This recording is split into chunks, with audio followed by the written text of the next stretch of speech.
Ce soir, nous sommes donc le mercredi 24 avril et nous allons poursuivre notre programme Entrer en amitié avec nos émotions et avec cette troisième partie de la bonté fondamentale et la conscience. Merci à toi, Frédéric.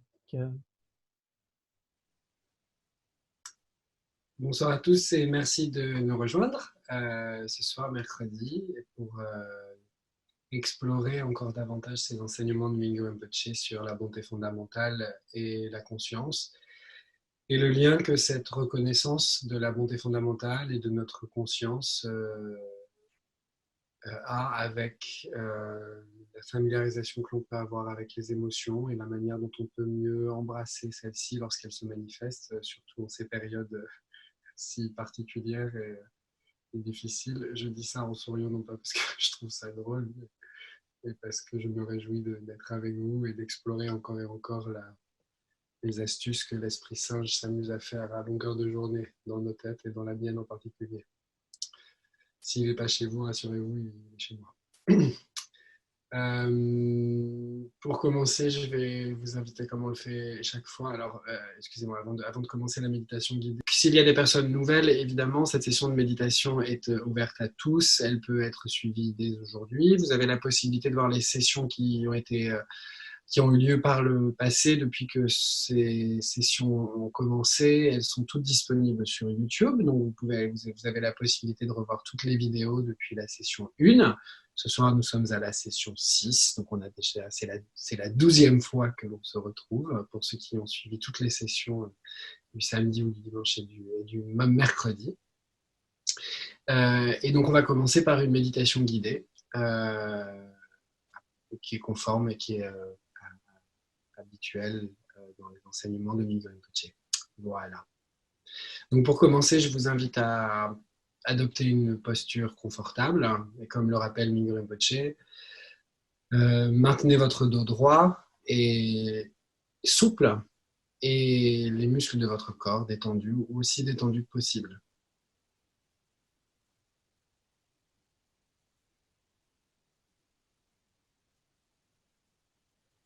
Donc, prenez quelques instants pour vous assurer que vous êtes bien assis confortablement, que vous ne créez pas de tension particulière avec votre assise, mais au contraire que tout ce que vous mettez en place pour être assis sur une chaise ou sur un coussin vous soulage, vous apaise et crée cet espace de détente dans lequel on essaye de laisser l'esprit demeurer.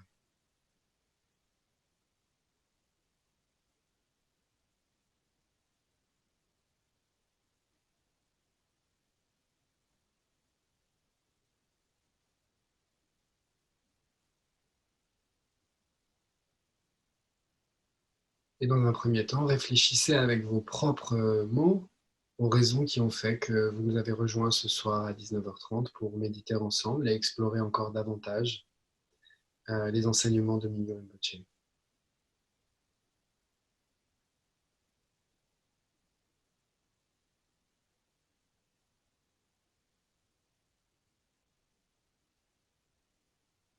Prenez conscience qu'à l'origine même de cette motivation, de ces raisons, se trouve votre propre désir d'être heureux, votre propre désir de connaître le bonheur. Et que ce désir, nous sommes ce soir plus d'une quarantaine à le partager, puisque nous sommes tous réunis ici. Mais au-delà même de ce petit groupe, tous les êtres partagent ce désir, quel qu'il soit, où qu'il soit, et malgré les actes maladroits parfois qu'ils accomplissent. Ils ont tous en eux ce désir d'être heureux et ce désir de ne pas souffrir.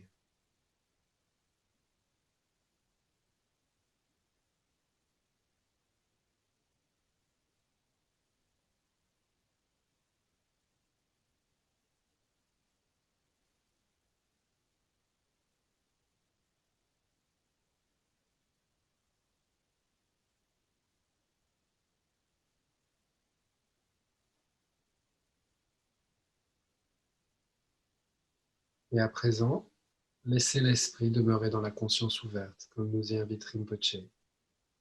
C'est-à-dire, ne méditez pas, soyez simplement là, ici et maintenant, Il n'y a rien à faire, simplement à être. Laissez les phénomènes s'élever dans cet espace de la conscience où tout est possible, où tout peut s'élever et tout peut se dissoudre.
Et si vous êtes perdu, revenez simplement à cette sensation de présence. Laissez l'esprit demeurer dans la conscience ouverte. C'est simplement être présent.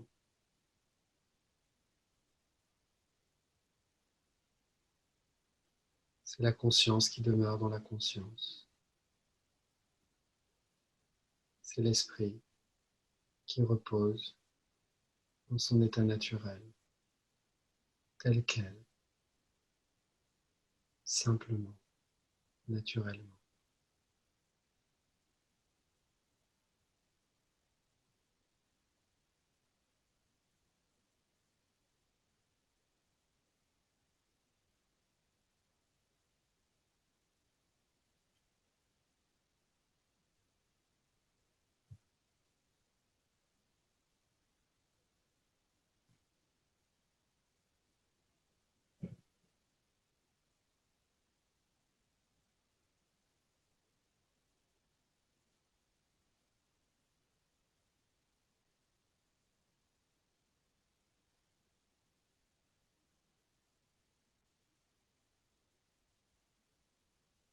Et à présent, portez votre attention sur toutes les sensations qui se manifestent lorsque vous inspirez l'air à travers vos narines et que cet air passe dans votre gorge et vient faire se gonfler vos poumons et votre ventre.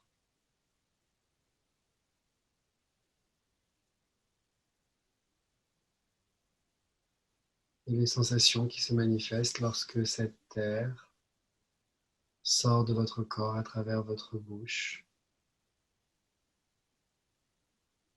et fait en sorte que vos poumons se contractent. Soyez simplement attentif, dans l'ordre qui vous convient le mieux, aux sensations qui se manifestent, simplement dès que vous inspirez et que vous expirez.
Et si vous êtes perdu, de la même manière, ramenez délicatement votre esprit sur les sensations qui se manifestent lorsque vous inspirez et que vous expirez.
Et à nouveau, laissez l'esprit demeurer dans la conscience ouverte.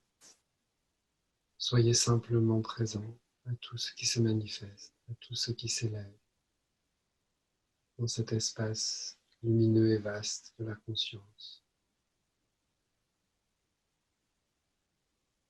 Si des pensées apparaissent, laissez-les être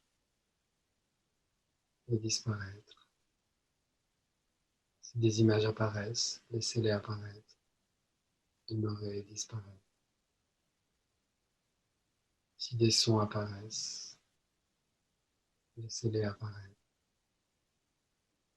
et retrouvez le silence. Peu à peu.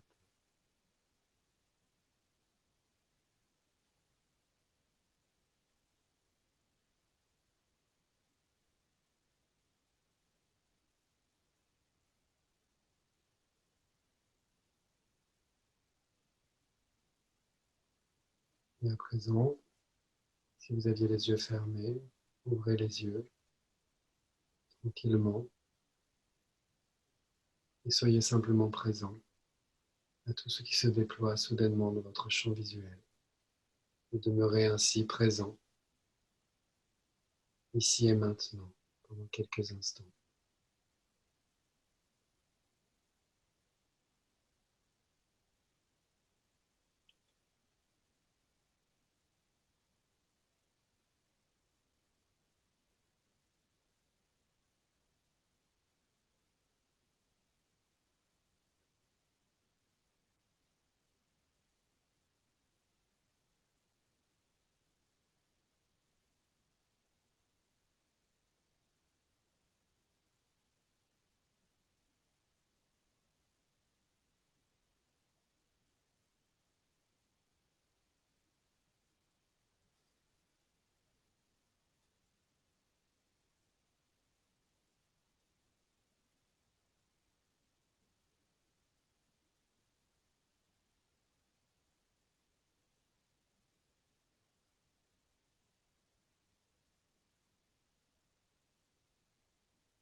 Voilà, la session de méditation guidée est terminée.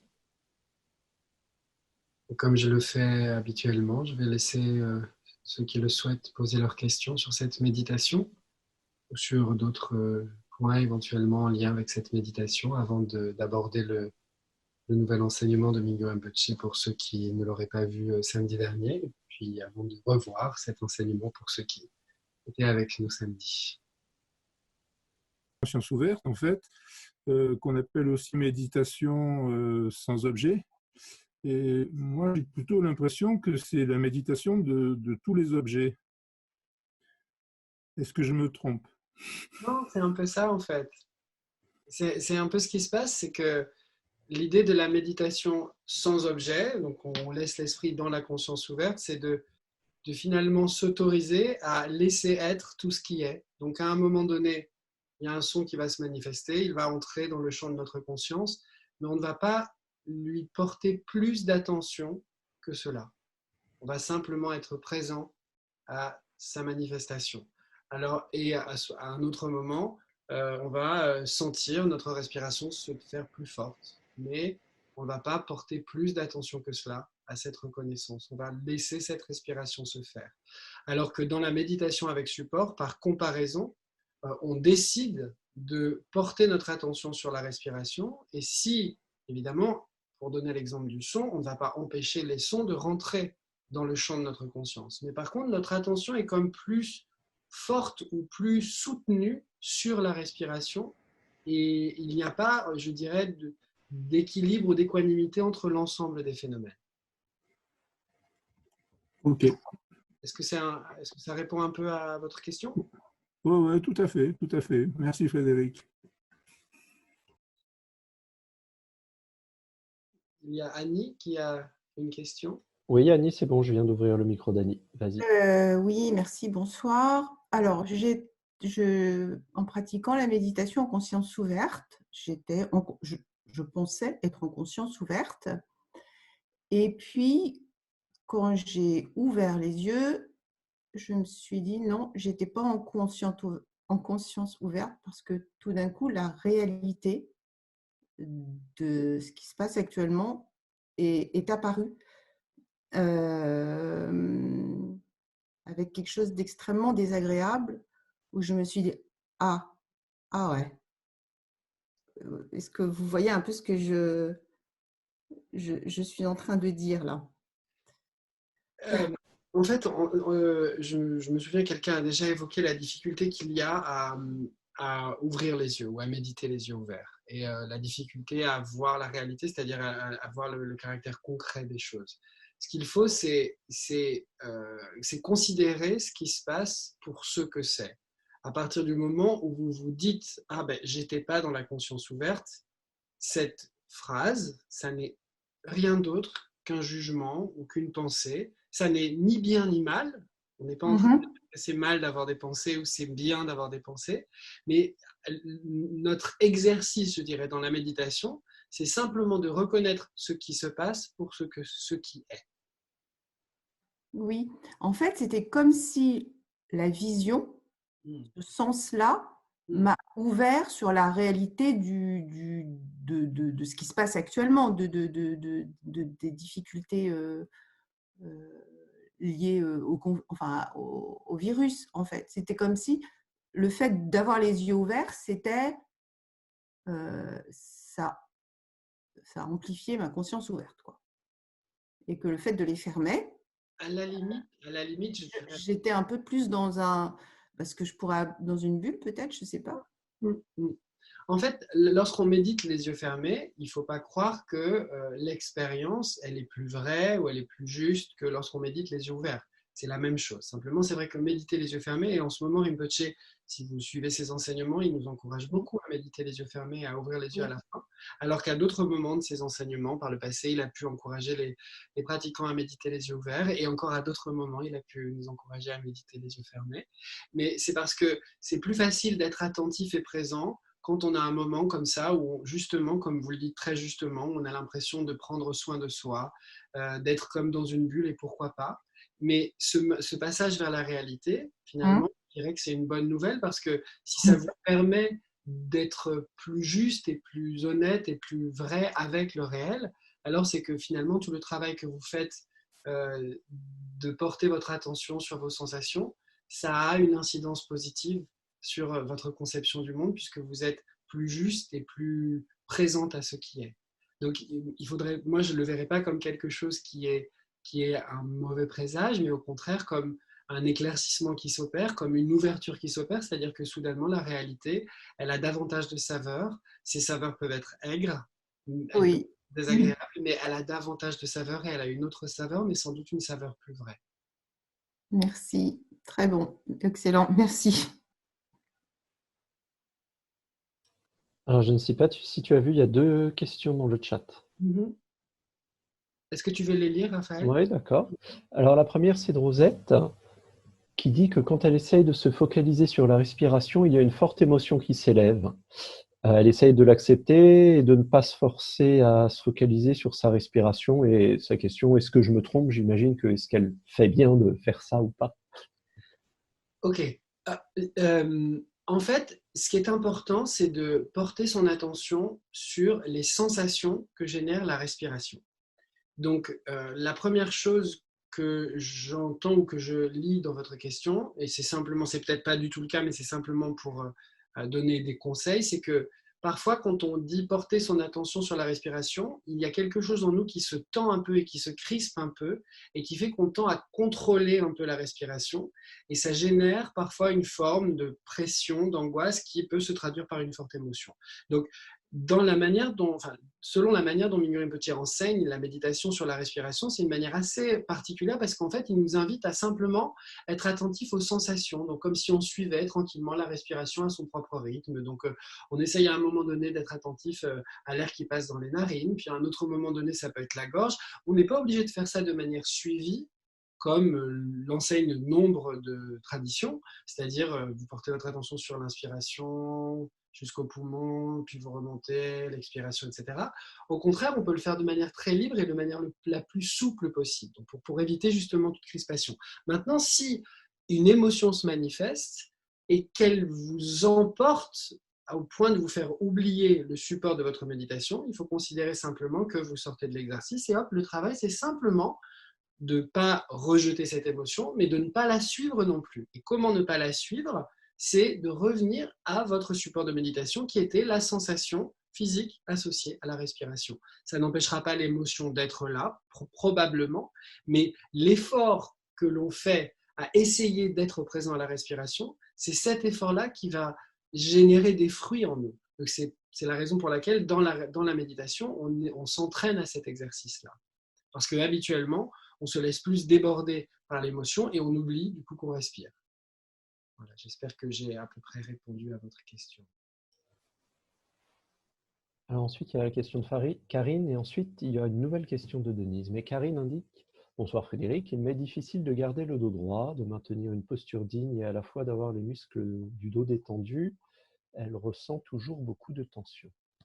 Le seul conseil que je peux vous donner, c'est d'essayer de... Alors, quand on dit droit, c'est aussi droit que possible pour vous, en fait. C'est-à-dire que si, je le dis souvent, quand on fait ces sessions dans notre salle de méditation, hein, si on a des problèmes de scoliose, par exemple, on peut pas demander à quelqu'un qui a une scoliose de se tenir droit comme on pourrait imaginer ce qu'est être droit. Donc l'idée, c'est plutôt de se dire dans quelle posture je suis la plus confortable. Et donc pour ça, l'idée, c'est de vous entraîner à vous asseoir sur une chaise, sur un lit, à vous allonger éventuellement, à certains moments. Regardez le nombre de minutes, observez le nombre de minutes pendant lesquelles vous pouvez vous sentir confortable.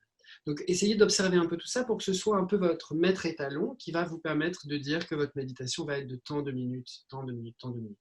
Et à ce moment-là, si c'est sur la durée que ça devient épuisant et éprouvant, alors faites des toutes petites sessions. 5 minutes le matin, 5 minutes à midi, 5 minutes le soir. Parce que le but, c'est évidemment d'essayer d'avoir le moins de tension possible. Et donc, Denise dit que... je te laisse lire la... Tout en restant fixé sur le son ou sur un autre objet, on peut s'éloigner de l'esprit naturel, question donc de la conscience ouverte. C'est-à-dire en se fixant sur un objet en particulier, moi je comprends qu'elle a l'impression qu'on peut s'éloigner de l'esprit naturel. Non, parce que qu'est-ce qui se fixe sur l'objet en particulier?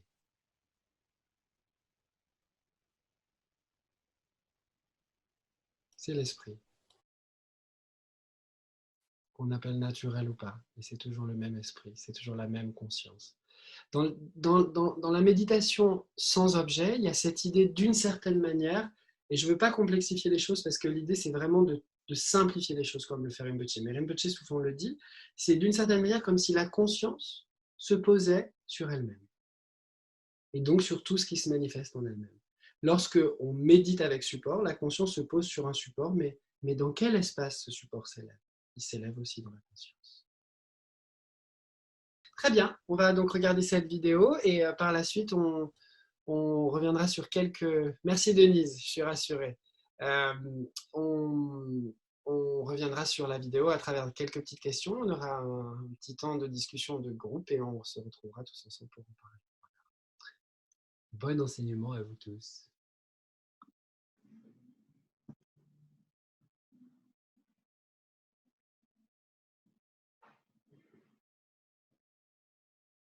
So now how to practice that? So now next one is very important. So now you might curious how to practice that. Very, very simple. So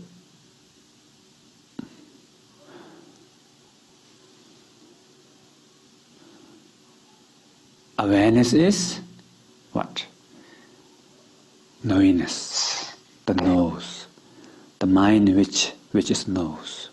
So now when you have thought, emotion, or something you see, something you hear, the sound, smell, taste, tactile, feeling, sensation, thought, anything appear in your mind. Be aware of it. So maybe you can see my hand. Can you see my hand? So if you see my hand, now when you see my hand, this is the awareness. You are practice. You are meditating on my hand now, because I introduce you awareness.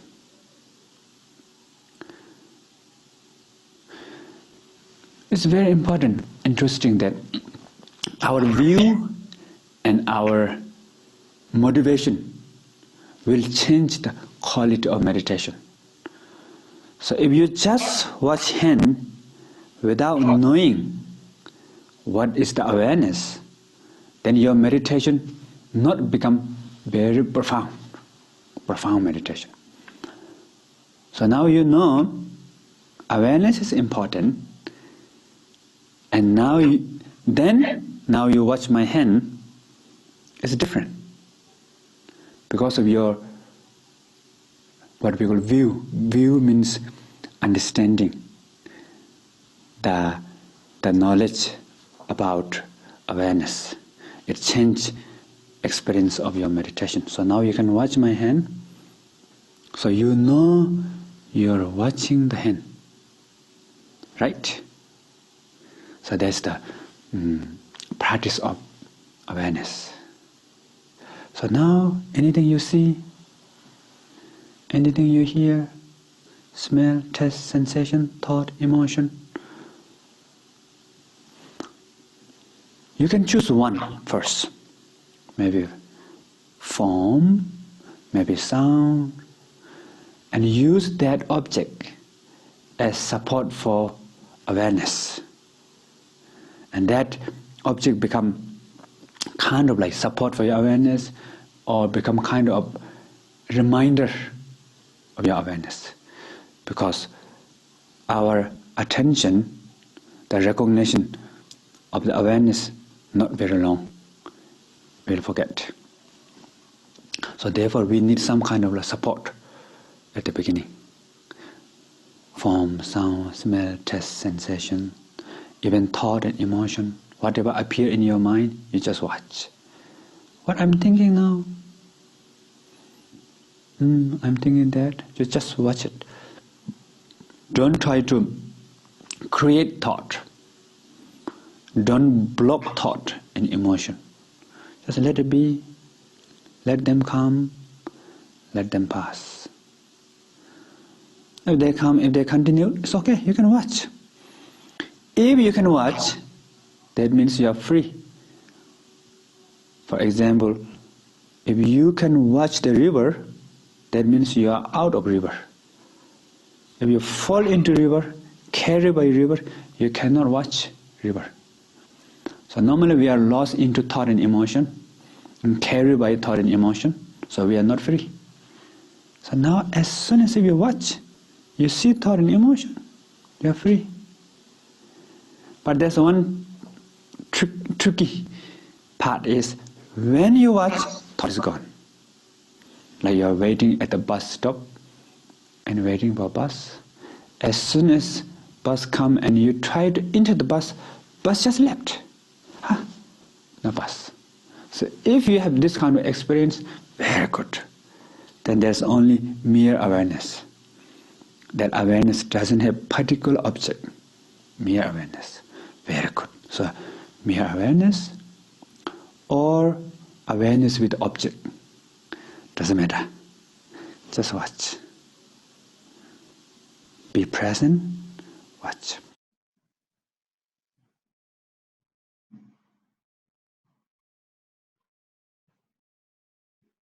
Ok, donc avant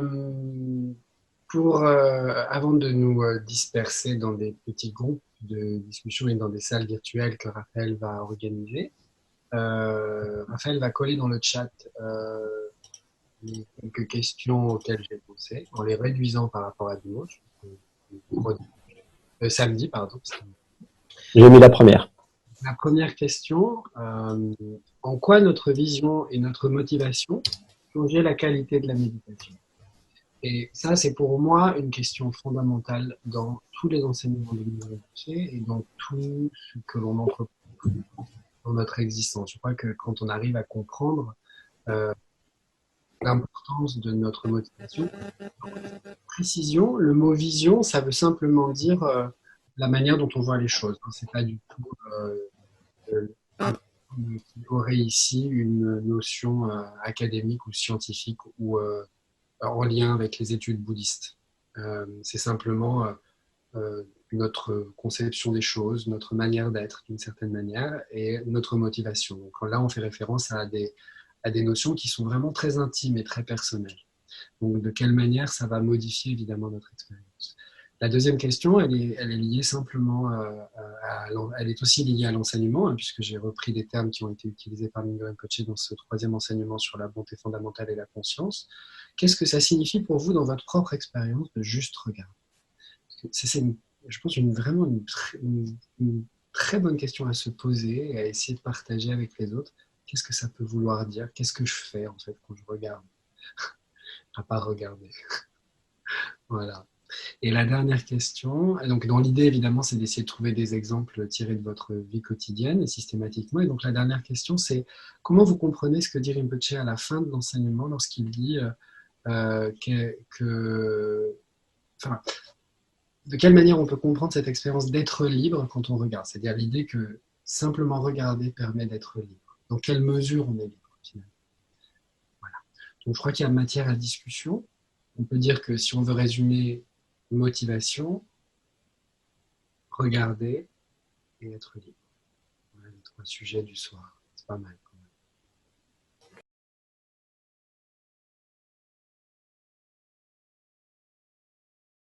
Donc si vous avez des questions, allez-y.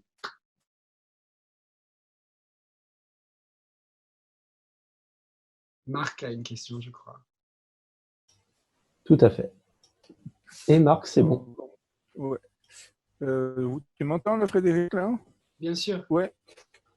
Alors, en fait, je veux venir sur la vision. Parce que la vision, enfin, bon, il y a plusieurs termes qui sont utilisés quand on écoute les enseignements. Il y a la vue, il y a la vision. Dans la vidéo qui est passée ce soir, il parle plutôt de la compréhension, de la connaissance. Alors, pour moi, c'est un terme qui reste assez flou. Est-ce que tu peux peut-être plus préciser les contours de ce que ça représente? En fait, comme je l'ai dit au départ, avant de mettre en place les groupes de discussion, ici le mot qu'utilise Rinpoche, c'est view en anglais. Donc on a traduit par vision, on pourrait traduire par vue, on pourrait traduire par conception. En fait, c'est tout ce qui va colorer d'une certaine manière l'intention et la motivation qui s'installe au préalable avant notre méditation. Et cette idée c'est presque, je dirais, indissociable en fait de la motivation. C'est d'une certaine manière le tableau d'ensemble dans lequel le dynamisme de la motivation se met en place, le mouvement que crée la motivation se met en place. Donc c'est pas une référence, encore une fois, dans son enseignement à des terminologies qu'on pourrait entendre dans les enseignements spécifiquement bouddhiques ou bouddhistes. Ici, ça fait vraiment référence à l'intention, en fait, à ce qui colore la motivation et la vue, c'est-à-dire l'intention. Je ne peux pas dire mieux que ça. C'est aussi simple que ça. Ça se rapprocherait de l'état d'esprit. J'ai pas entendu la fin. Ça se rapproche plus de l'état d'esprit. Oui, c'est ça, exactement. C'est exactement ça. D'accord. Exactement. Ok. Ouais. On pourrait Merci Frédéric. On pourrait tout à fait traduire par état d'esprit. Mais je suis sûr que je trouverais quelqu'un qui me poserait la question, mais quel est l'esprit dans l'état d'esprit qui est différent de l'esprit qui se porte sur la respiration? D'accord. Merci. Mais je trouve que la traduction état d'esprit, c'est super. Ça dit bien ce que ça veut dire pour moi. Ok.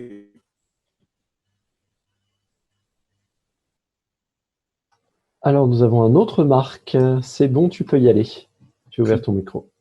Oui, merci. Rinpoché dit qu'on est libre quand on regarde juste. Moi, quand je suis parfois sous l'emprise des émotions très négatives, je me force du coup à juste regarder. Mais alors, c'est pas pour autant que je me sens complètement libre. Parfois, ces émotions, elles me martèlent toutes les 2 secondes, ça revient très très fort, très très fort, très très fort. J'ai beau essayer de regarder, ça n'en reste pas moins, pas du tout confortable. J'expérimente aucune. C'est pas parce que je regarde que je vais sentir une distanciation par rapport à la force de ces émotions. Alors, je pense que c'est normal, mais je voulais juste partager ça. Oui, c'est normal. Lorsque Rinpoché parle de la liberté, c'est déjà tout simplement l'immense liberté que l'on réalise quand on a la possibilité de prendre pour support cette émotion, ne serait-ce qu'une seconde. On ne réalise pas le changement que c'est. Comme quand des personnes disaient à Rinpoché que quand ils commencent à méditer, et même Rinpoché le disait dans ses enseignements, que quand on commence à méditer, on a beaucoup de pensées, alors on pense que c'est une catastrophe. En fait, c'est pas qu'on a beaucoup de pensées, c'est qu'enfin on les voit. Et on vit ça dans un premier temps comme une expérience assez désagréable, en pensant que c'est pas du tout ça qu'il faut faire, que c'est pas du tout ça la méditation, alors qu'en réalité, on devrait se réjouir, parce que ce qui se passe là, c'est qu'on est capable de voir. Et c'est en fait c'est un réel épanouissement. C'est presque une première réalisation. Et il en va de même de ces émotions extrêmement dures qui nous attrapent constamment, malgré les efforts qu'on fait de s'entraîner à la méditation. Mais si on est capable, ne serait-ce qu'une seconde, 2 secondes, 3 secondes, d'avoir le temps d'être présent à cette émotion, ça peut changer la couleur du ciel, réellement. Même si, toi, tu peux avoir toujours l'impression de vivre une forme de chaos, je t'assure, enfin moi je sais que j'ai déjà fait cette expérience-là, je sais que si on s'entraîne, si on fait ces exercices, si on médite régulièrement, qu'on médite avec les émotions en particulier, progressivement, le simple fait de méditer avec les émotions régulièrement fera que même si toi, intérieurement, tu te sens toujours aussi submergé, il y a quelque chose dans ton expression et dans la manifestation qui va suivre de cette émotion qui va changer et qui va changer la couleur du ciel. Donc il faut simplement rester confiant, vraiment. Rester confiant, tu dis? Rester confiant, ouais. Et rester confiant dans le fait qu'on a toujours une opportunité d'être libre, mais comme le dit Rinpoché, c'est ça. Ça va durer 1 seconde, 2 secondes, 3 secondes, et puis ça repart. Et ça repart. Merci Frédéric. Alors, il y a Geneviève qui a une question. C'est bon, ton micro est ouvert, Geneviève.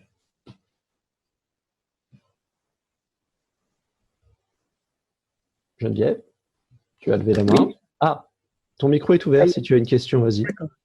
Alors, je voudrais savoir quelle différence il y a exactement entre voir par exemple la main et je vois quelque chose et je suis conscient de voir quelque chose. Parce que finalement, je peux bien voir une photo comme ça sans être conscient que je la vois d'une certaine manière. Donc, je peux juste la voir, je la regarde, ou bien je peux être conscient, il y a comme une espèce de recul par rapport à ça. Je suis conscient que je suis en train de voir la photo. Alors là, je suis c'est un petit peu flou là, par rapport à l'enseignement d'aujourd'hui. Est-ce qu'on a parlé de ça, d'être conscient de voir? Je ne sais pas si je me fais bien comprendre Oui, là. c'est tout à fait clair, vraiment. Oui. En fait, on pourrait dire que la distinction que va apporter la méditation, c'est que on va commencer à regarder plutôt qu'à voir. Donc, d'une certaine manière, on va voir avec l'intention de voir. On va voir avec intention. Puisque, comme tu le dis très bien, moi, je suis sûr que quand je suis perdu dans mes pensées à un moment donné, j'arrête pas de voir. Enfin, j'imagine que mes yeux voient toujours quelque chose. Mais en fait, comme j'étais pas présent et attentif, j'ai pas vu que j'étais toujours en train de regarder l'arbre qui est devant chez moi. Donc là, c'est plutôt, si on voulait essayer de trouver une manière d'expliquer ce que ça peut vouloir dire, et c'était aussi le but de cette discussion qui, je pense, est vraiment utile et vraiment bénéfique pour le coup. Et merci Geneviève de ta remarque, parce que c'est une remarque qui est toujours utile et importante. C'est dans quelle mesure, et on revient finalement à la question précédente, hein, l'intention, la motivation, la vue va apporter quelque chose de plus. Et donc c'est, d'une certaine manière, au final, on regarde, on va dire, un objet, puisque comme regarder, il y a le mot vision, il y a l'idée de voir et de vision, on va regarder ça, on regarde un objet. Donc je ne sais pas, là j'ai un petit coussinet comme ça, on regarde ce coussin. Et j'espère que je ne vous sortirai pas quelque chose de rigolo bientôt. On regarde ce petit objet, mais on a l'intention de le voir, donc on le regarde. Et on est à la fois conscient qu'on voit et on regarde l'objet. C'est tout. Est-ce que c'est un peu plus clair, Geneviève ? Oui, oui. Mais Merci. de la même manière, je la relie à la question, à la remarque qui a été faite par Marc au préalable. C'est tellement simple que c'est de la même manière, ça peut être très fugace, quoi. C'est-à-dire cet instant où on est vraiment en train de voir et de regarder, ça peut être que ça. Et donc, on doit s'entraîner à ça. Merci Geneviève. Merci Frédéric. Alors, je n'ai pas de questions dans le chat, mais visiblement, il y a eu de très beaux échanges avec Annie, Pascal, Alexandre et Fidèle. Je n'ai plus de... Moi aussi, mon groupe, il était super, hein. Je tiens à le dire.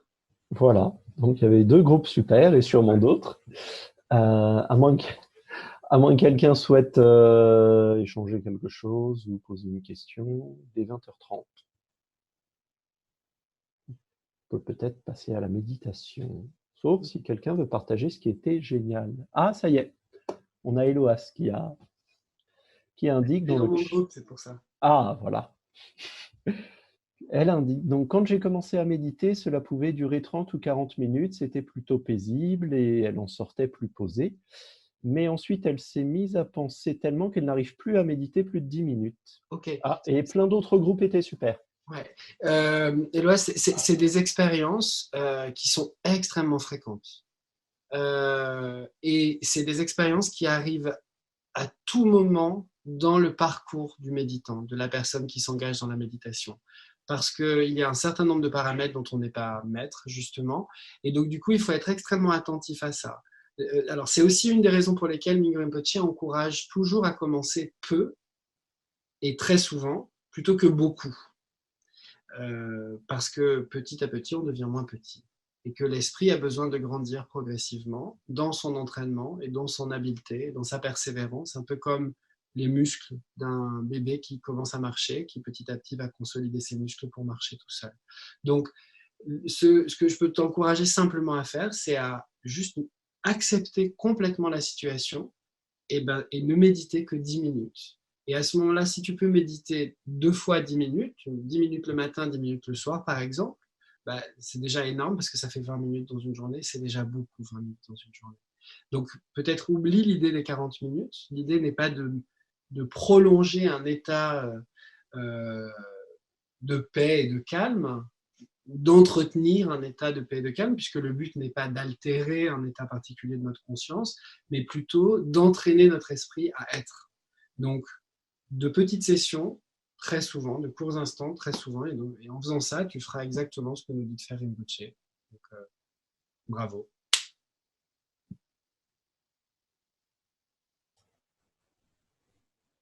Plus de questions, pas de main levée.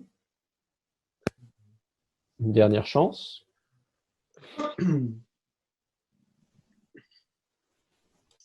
Donc, moi, je reviendrai juste avant de passer à la méditation finale pour clore cette session, simplement à l'importance des questions qu'on a évoquées ce soir et de l'intention et de la motivation, à la fois dans la méditation, dans ce que ça peut changer dans notre méditation, mais aussi dans notre vie quotidienne, parce que finalement, la couleur que prend notre esprit le matin va être celle qui risque de se déployer tout au long de notre journée à travers nos yeux. Et c'est en cela que c'est extrêmement important, lorsqu'on se lève, de, de prendre le temps simplement d'installer et de poser son intention, avec nos mots à nous, avec nos propres paroles.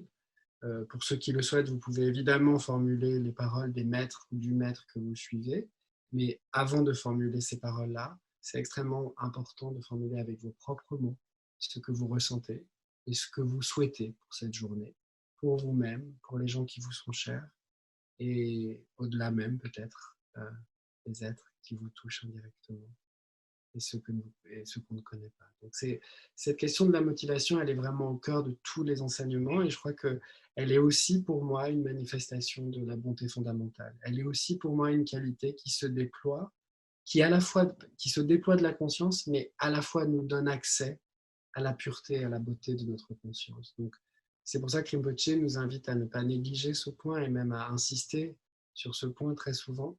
Plus on chérira notre intention, notre motivation, plus on nourrira notre conscience si on aura accès à cette conscience, si on aura la possibilité de la révéler.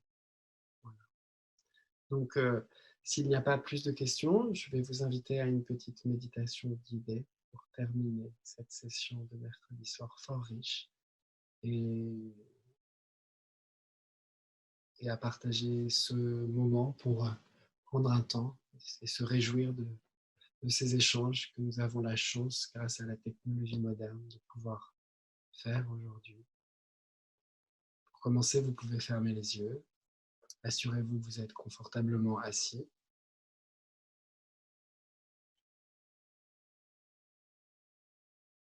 Et prenez conscience des sensations qui se manifestent dans votre corps. Prenez conscience que vous respirez, que votre cœur bat à chaque passage de l'air dans votre corps.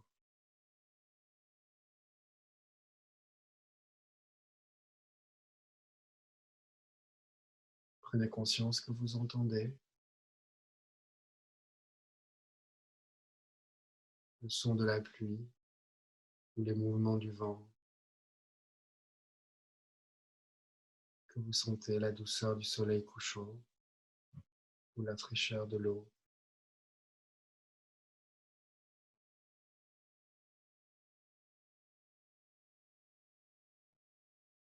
Et essayez d'entrer en relation avec la gratitude qui se trouve au cœur de toute chose. Quand cette reconnaissance demeure une véritable réjouissance de pouvoir voir, sentir, entendre, goûter, parler.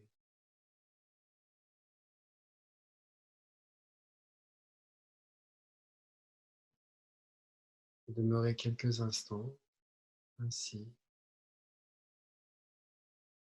dans la gratitude de pouvoir justement être présent ici et maintenant à chaque instant, dans l'espace si riche et lumineux de la conscience.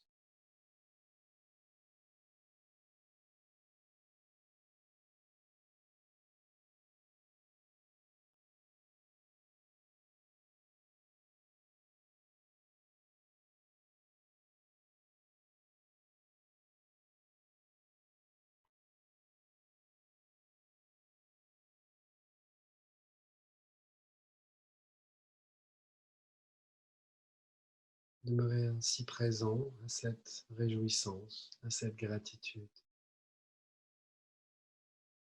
de pouvoir sentir votre cœur qui bat.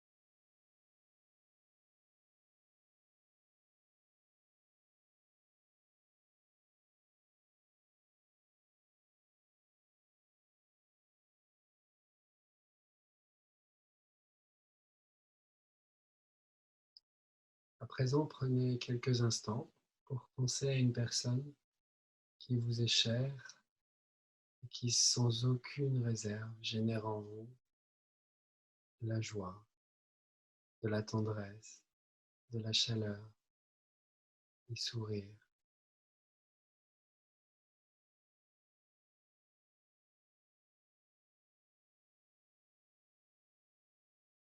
Et essayez d'entrer en relation avec cet espace de gratitude qui demeure en vous et qui s'exprime à son égard. Cette réjouissance de pouvoir, grâce à cette personne, ressentir cette joie, cette chaleur, cette tendresse spontanée, naturelle.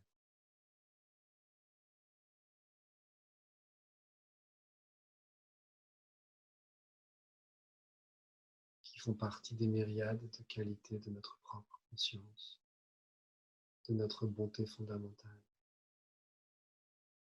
et demeurer ainsi à la fois dans cette reconnaissance et dans cette gratitude.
Et à présent, vous pouvez ouvrir les yeux et quelle que soit l'âpreté du monde qui se déploie devant vous, essayez de vous réjouir de pouvoir voir, d'avoir la capacité de poser votre regard.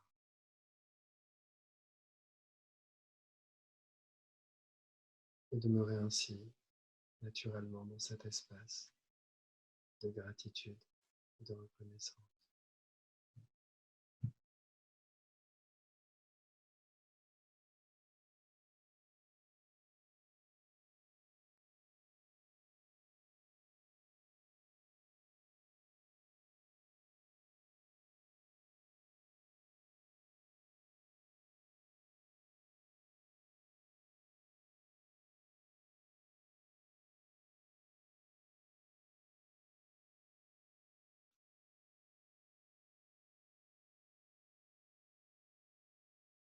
Et pour terminer, faisons le souhait que cette méditation vous permette de trouver un peu plus d'espace,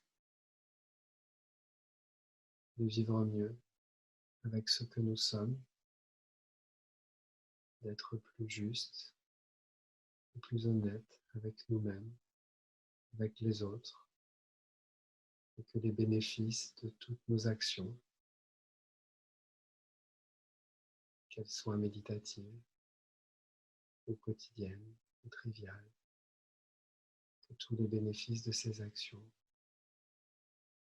puissent toucher ceux qui nous sont proches et au-delà même tous les êtres qui, comme nous, souhaitent trouver le bonheur.